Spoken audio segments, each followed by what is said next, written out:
So when we talk about affording a mortgage, there are two guidelines that most financial advisors recommend. Number one, the total monthly mortgage payment, including escrow, should not be more than 28% of the borrower's gross income. And number two, the total monthly credit obligations, that's mortgage payments, car loans, student loans, medical bills, etc., etc., etc., should not be more than 36% of the borrower's gross income. And we have those two criteria down here at the bottom of our formula sheet on the front side. Affording a home.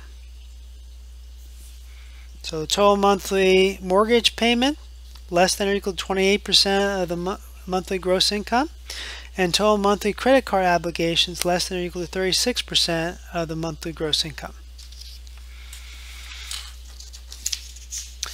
So below is a table from Fannie Mae showing the maximum monthly payment for different income levels.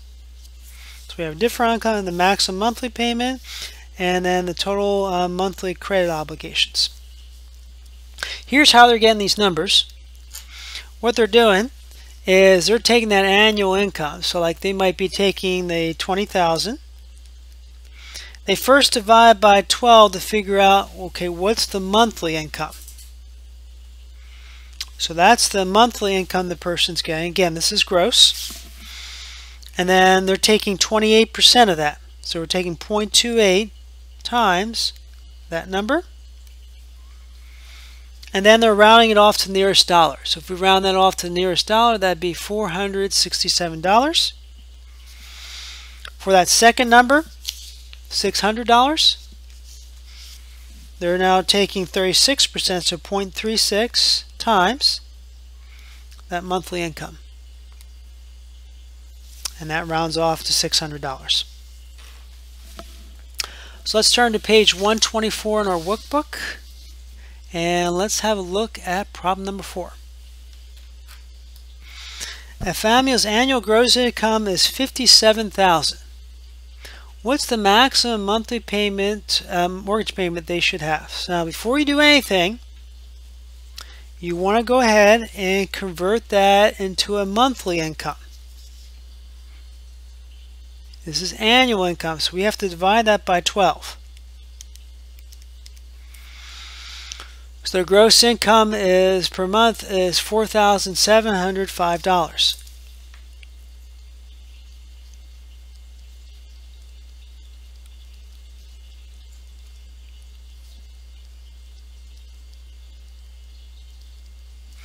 So that's the first thing you want to do before you start doing any of these calculations. And then A says, what is the maximum monthly mortgage payment they should have? All right, so we take 28%, so 0.28 times the $4,705.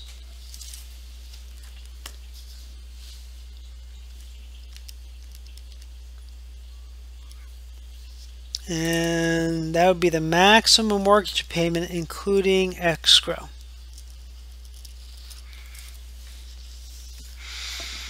B, what's the maximum total monthly credit card obligations they should have?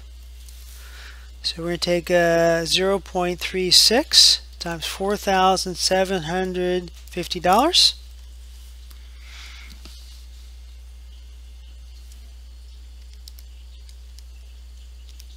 Let me go grab that number up here.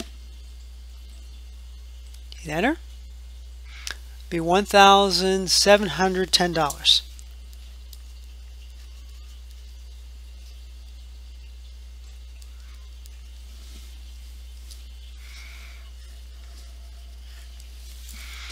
Part C says if the monthly mortgage payment is 80% of the maximum amount the family can afford, what is the maximum amount the family should spend each month on all other debt? So monthly mortgage payment is 80% of the maximum amount. Okay, they can afford is $1,330. So we got to calculate 80% of that. So that'd be 0.80 times $1,330.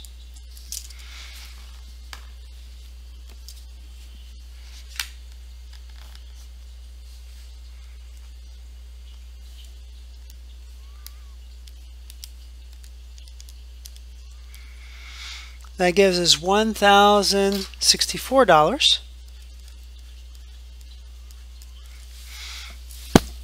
So that's their actual mortgage payment, and they can go up to a total of all credit obligations of $1,710. So we're going to take that number and we're going to subtract off the $1,064.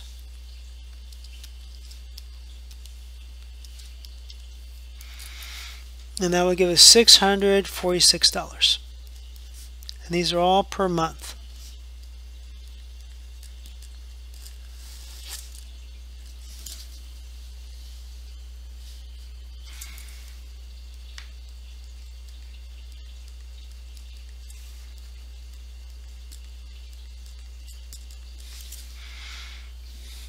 Now, when you're working with houses, there are some advantages and disadvantages. So let's talk a little bit about renting versus owning a home. So looking for a place to live, a person is faced with a choice of buying or renting. Both offer advantages, but there are many factors to consider with respect to a person's lifestyle and position in life. Below are some things to take into consideration when choosing between buying or renting. Benefits of renting. Lower upfront costs. Typically, a renter needs to have a security deposit plus the first month's rent. Locating is easier. A person can move as often as the lease permits. Even breaking lease is much easier and cheaper than having to sell a house. There's no exposure to fluctuations in the real estate market. Whether the property values go up or down is not relevant to the renter. There's less strict credit requirements. The credit requirements for renting are much more forgiving than for purchasing a home. Some utilities may be included depending on what and where a person rents.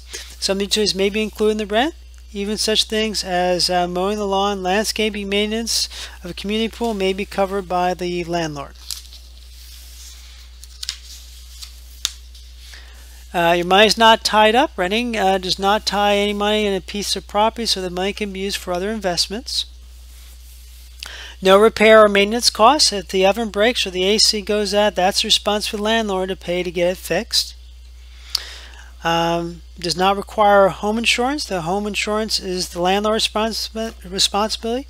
The renter only needs to have renter's insurance to cover their possession, which is cheaper than insuring a home. And no property tax. The landlord is responsible for paying the property tax. Benefits of owning a home. You build equity over time. A homeowner builds equity in a home over time. The mortgage is paid off, then the house is a huge financial asset. Tax benefits. Being a homeowner has several tax benefits, including deducting the interest paid on the mortgage and property taxes that a person is able to itemize on his or her income tax returns.